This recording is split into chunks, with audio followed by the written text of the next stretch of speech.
আসসালামু আলাইকুম রহমতুল্লাহ।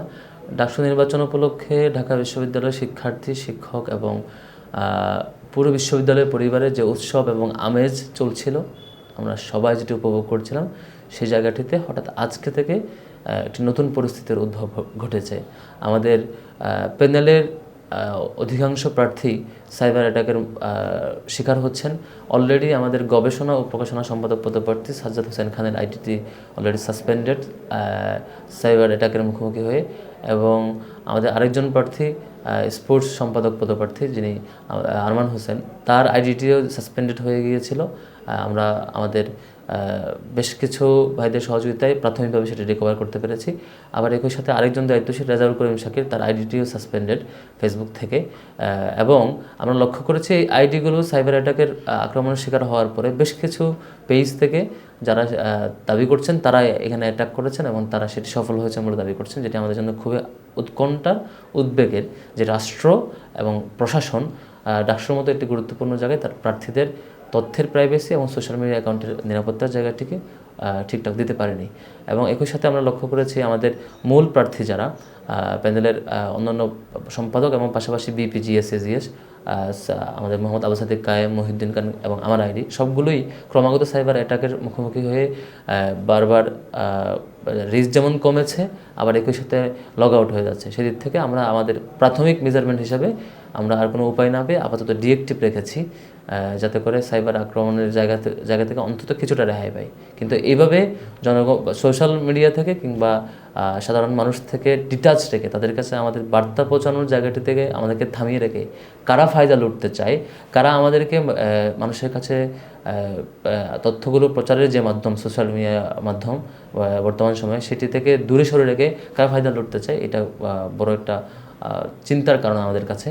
আমরা মনে করি ঢাকা বিশ্ববিদ্যালয়ের শিক্ষার্থীরা এই সামগ্রিক যে তৎপরতা, সাইবার ওয়ার্ল্ডে যে পরিমাণ আক্রমণ এবং আমাদেরকে ভিকটিম করা হচ্ছে প্রার্থীদেরকে, এ ব্যাপারে ঢাকা বিশ্ববিদ্যালয়ের শিক্ষার্থীরা সঠিক বিবেচনা করবে এবং বিবেচনার মধ্য দিয়ে আগামীকাল 9 তারিখ তাদের ডাকসুতে অংশগ্রহণের মধ্য দিয়ে, ডাকসু নির্বাচনে তাদের স্বতঃস্ফূর্ত অংশগ্রহণ করার মধ্য দিয়ে যারা ডাকসুকে বানচাল করতে চায়, যারা ডাকসুতে একটা অস্থিতিশীল পরিবেশ তৈরি করতে চায়, তাদেরকে সঠিক জবাব দেবে। আমরা আমাদের জায়গা থেকে বিশ্ববিদ্যালয়ের সকল শিক্ষার্থীকে আহ্বান করব, কোনো পরিস্থিতি, কোনো চক্রের পরিকল্পিত অস্থিতিশীল পরিবেশ তৈরি করা কিংবা অন্য কোনো ক্রাইসিস তৈরি করার মাধ্যমে যাতে যাতে আমরা আগ্রহ হারিয়ে না ফেলি, বরং যে পরিস্থিতি আসুক না কেন, যে ধরনের পরিবেশ তৈরি করতে চাক না কেন, যেরকমই ষড়যন্ত্র করুক না কেন, আমাদের ঢাকা বিশ্ববিদ্যালয়ের শিক্ষার্থীরা প্রত্যেকে যার যার জায়গা থেকে যাতে নির্দিষ্ট বুথে এসে নির্বাচনে অংশগ্রহণ করে এবং যার যার মতামত ব্যক্ত করে, সেই অনুরোধ করব বিশ্ববিদ্যালয়ের শিক্ষার্থীদের প্রতি। এবং আপনারা দেখেছেন এর আগেও জুলাই আগস্টের গণ অভ্যুত্থানে আগস্টের শেষের দিকে 2-3 তারিখ থেকে সোশ্যাল মিডিয়াতে অব্যাহতভাবে গুজব চলছিল, যাতে করে ফ্যাসিবাদী শক্তি শেষ মুহূর্তে পার পেয়ে যায়, সেরকম একটি পরিকল্পনা তাদের ছিল এবং অব্যাহতভাবে গুজব চলেছিল।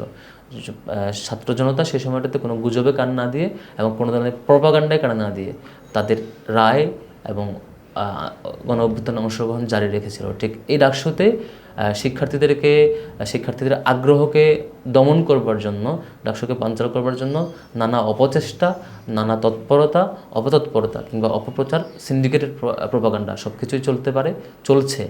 একটি পক্ষ সেটির চেষ্টা করছে। আমাদের দিক থেকে সকল শিক্ষার্থীর প্রতি বিনীত অনুরোধ থাকবে, এই ধরনের শেষ মুহূর্তের অপপ্রচার, প্রপাগান্ডা, সিন্ডিকেটেড প্রপাগান্ডা কিংবা অন্য কোনো অস্থিতিশীল পরিবেশ তৈরি করার অপচেষ্টা কোনোভাবেই যাতে আমাদের কোনো শিক্ষার্থী কোনোভাবেই সেটিকে ভয় না পায়, ঘাবড়ে না যায়, সেটিকে বড় ফ্যাক্টর হিসেবে বিবেচনা না করে, বরং আমরা তার বিপরীতে এসে সকল অপপ্রচার মারিয়ে, সকল বাধা মারিয়ে প্রত্যেক শিক্ষার্থী যেন যার যার জায়গায় যেখানে থাকেন না কেন আগামীকাল আমাদের নির্ধারিত বুথে এসে নির্বাচনে অংশগ্রহণ করেন, আপনার স্বাধীন মতামত ব্যক্ত করেন এবং আপনার পছন্দের প্রার্থীকে ভোট দেন।